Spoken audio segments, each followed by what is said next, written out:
Hello बच्चों, कैसे हो आप सभी समझते हो बेटा। मैं प्रीति कुमारी आपकी हिंदी अध्यापिका। आज हम बेटा पाठ तीन वाद्य यंत्रों की अनोखी दुनिया में जो बुक में आपका जो भाषा ज्ञान दिया गया है, भाषा ज्ञान कंप्लीट करेंगे। भाषा ज्ञान को पूरा करेंगे आज हम। ठीक है बेटा। तो भाषा ज्ञान में नंबर 1 पर दिया गया है विपरीतार्थक शब्द लिखो।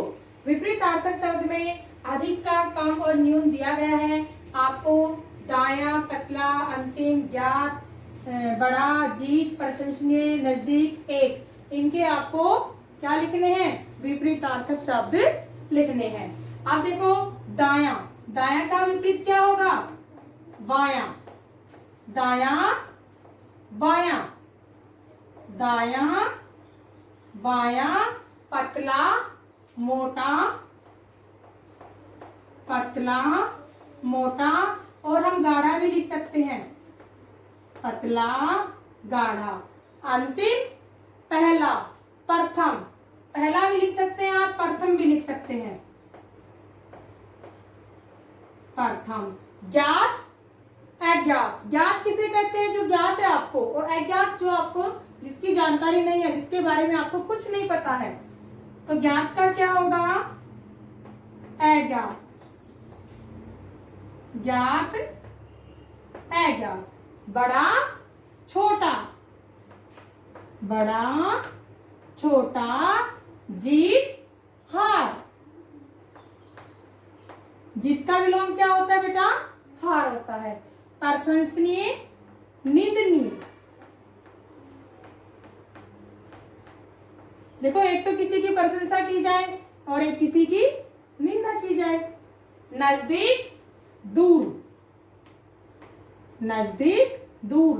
यहाँ पर पास भी लिख सकते हैं। पास का भी दूर होता है बेटा विलोम। एक, अनेक, एक, अनेक। अधिक, कम, न्यून, दाया, बाया, पतला, मोटा, गाढ़ा, अंतिम, प्रथम, ज्ञात, अज्ञात, बड़ा, छोटा, जीत, हार, प्रशंसनीय, निंदनीय, नजदीक, दूर, एक, अनेक। अब देखो नंबर 2 पर दिया गया है कि पढ़ो, समझो और लिखो। आपके पास वाद्य, विद्या, विद्यमान। आपके पास आपको क्या करना है कि यहाँ पर जो संयुक्ताक्षर बने हैं, इनसे आपको शब्द बनाने हैं। शब्द आप अपनी मर्जी से कुछ भी लिख सकते हैं, लेकिन उनके अंदर क्या करना है? आपको जो संयुक्त अक्षर दिए गए हैं यहाँ पर, इनसे ही ये संयुक्त अक्षर उस शब्द के बीच में आनी चाहिए। अब देखो चच, चच का क्या है? जैसे कि शवच। देखो यहाँ पर भी आ गया, संयुक्त अक्षर आ गया।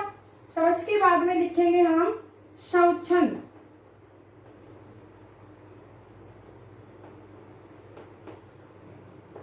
शौछंद। फिर लिखेंगे हम स्वेच्छा। तो देखो यहाँ पर जो तीनों जो शब्द हैं, सभी में क्या है बेटा? यहाँ पर जो संयुक्त अक्षर यहाँ दिया गया है, ये तीनों शब्दों में है। अब उसके बाद में है दद। अब दद से शब्द बनाने हैं आपको, आप अपनी मर्जी से भी बना सकते हैं। मैंने लिखा जैसे सिद्ध, यहाँ पर संयुक्त अक्षर आ गया सिद्ध, सिद्धि, सिद्ध, सिद्धि, सिद्धांत, सिद्ध, सिद्धि, सिद्धांत। तो यहाँ पर भी क्या आ गए? संयुक्त अक्षर आ गए। उसके बाद में है सत। सत से शब्द बनाए हमने आस्त, आस्तीन, आस्त, यहाँ अस्त में सत, आस्तीन में स्वस्थ,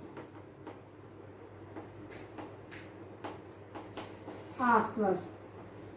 देखो बेटा, यहाँ पर भी सत संयुक्त अक्षर यहाँ पर भी हो गया, और आपका यहाँ पर भी क्या हो गया? संयुक्त अक्षर आ गया। अब सत, तो इससे क्या बनेगा? सत। तो इससे संयुक्त अक्षर क्या बनेगा? जैसे स्थान, प्रस्थान, स्थान, प्रस्थान, स्थाई। तो बेटा यहाँ पर क्या है, देखो यहाँ पर भी संयुक्ताक्षर आ गया है, यहाँ पर भी संयुक्ताक्षर शब्द में आ गया है, और यहाँ पर भी ये संयुक्त। नंबर 3 पर है पाठ में से व्यक्तिवाचक, जातिवाचक और भाववाचक संज्ञा के दो दो शब्द छांट कर लिखो। तो देखो बेटा, व्यक्तिवाचक संज्ञा, जातिवाचक संज्ञा, भाववाचक संज्ञा। अब व्यक्तिवाचक संज्ञा में आप पाठ में से अपनी मर्जी के भी कोई शब्द लिख सकते हो। मैंने यहाँ पर लिखे हैं पंडित रविशंकर और सितार। उसके बाद में जातिवाचक देश, वाद्य यंत्र। भाववाचक संज्ञा में अनोखी, लोकप्रियता। अब उसके बाद में नंबर 4 पर है ऐसे शब्दांश जो शब्द के अंत में लगकर उसके अर्थ में बदलाव लाते हैं, प्रत्यय कहलाते हैं। जैसे यहाँ दिया गया है जानकार प्लस ई, जानकारी। अब है आपके पास नीचे दिए गए प्रत्ययों में से उचित प्रत्यय लगाकर नए शब्द बनाओ। यहाँ पर प्रत्यय दिए गए हैं न्ये, पूर्ण, शील, ये, गत। और यहाँ पर आपके पास एक बना हुआ है महत्व प्लस पूर्ण, महत्वपूर्ण। अब आपको शास्त्र, भारत, उल्लेख, विकास और परंपरा के साथ आपको क्या लगाने हैं, प्रत्यय लगाने हैं, और फिर उनसे आपको शब्द बनाना है। अब देखो शास्त्र, शास्त्रीय, शास्त्र, शास्त्रीय। यहाँ पर हम ये प्रत्यय लगाएंगे तो क्या बन जाएगा शब्द हमारा, शास्त्रीय, शास्त्रीय। अब भारत प्लस, अब भारतीय भी नहीं होता, भारतपूर्ण भी नहीं होता, भारतशील भी नहीं होता, भारतगत भी नहीं होता, तो भारत के साथ भी क्या पर लगेगा बेटा, ये। तो क्या बन जाएगा, भारतीय। क्या बन जाएगा, भारतीय बन जाएगा। उसके बाद में उल्लेख, उल्लेखनीय, उल्लेख, उल्लेख के साथ निये प्रत्यय लग जाएगा, उल्लेखनीय। विकास, विकासशील, विकास के साथ शील प्रत्यय लग जाएगा, क्या बन जाएगा, विकासशील। उसके बाद में परंपरा, परंपरागत, क्या लगाएंगे हम, गत प्रत्यय लगाएंगे, और क्या बन जाएगा हमारा शब्द परंपरागत। नंबर 5 पर है तबले, तबले का प्रयोग हर प्रकार के संगीत में किया जाता है। यह उत्तर भारत में अधिक प्रचलित है। वाक्य में यह शब्द का प्रयोग तबले के स्थान पर हुआ है।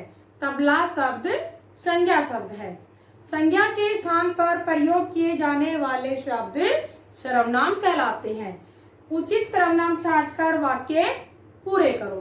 तो यहाँ पर कुछ सर्वनाम शब्द दिए गए हैं, इसका, वह, इसे, वे, कुछ। अब देखो नंबर 1 पर है संतूर प्रसिद्ध वाद्य है, इसे सततंत्री वीणा भी कहते हैं। अब नंबर 2 पर है कि सितार तारों में कंपन करके बजाते हैं। शास्त्रीय संगीत में, अब शास्त्रीय संगीत में प्रयोग किया जाता है। अब यहाँ पर देखो बेटा, वह भी नहीं कर सकते, वे भी नहीं कर सकते, कुछ भी नहीं कर सकते, तो क्या लिखेंगे हम, शास्त्रीय संगीत में इसका प्रयोग किया जाता है। इसका शब्द लिखेंगे, इसका सर्वनाम लिखेंगे हम यहाँ पर। फिर है पंडित रविशंकर और उस्ताद लियाकत खां अच्छे सितार वादक माने जाते हैं, विदेशों में भी लोकप्रिय हैं। तो यहाँ ब्लैंक जो है इसमें क्या लिखेंगे हम, वे। क्यों लिखेंगे, क्योंकि 2 के बारे में बताया गया है यहाँ पर, पंडित रविशंकर और उस्ताद लियाकत खां। अगर 1 के बारे में बताया जाता तो हम वह लिखते, अब 2 के बारे में बताया गया है तो हम क्या लिखेंगे, वे लिखेंगे यहाँ पर। फिर है नंबर 4 पर भारत में कई प्रकार के वाद्य यंत्र प्रचलित हैं। अब ब्लैंक है यहाँ पर, फूंक से बजाए जाते हैं तो कुछ थाप देकर। तो क्या है बेटा, क्या लिखेंगे हम यहाँ पर, कुछ फूंक से बजाए जाते हैं तो कुछ थाप देकर। फिर नंबर 5 पर है विभा ने गायन प्रतियोगिता में प्रथम स्थान प्राप्त किया। वह क्या लिखेंगे इसमें, वह शास्त्रीय संगीत सीखती है। क्या है बेटा, यहाँ पर देखो विभा, एक के बारे में बताया गया है तो यहाँ हम क्या लिखेंगे, वह लिखेंगे। जहाँ दो के बारे में बताया गया था वहाँ हमने क्या लिखा था, वे लिखा था।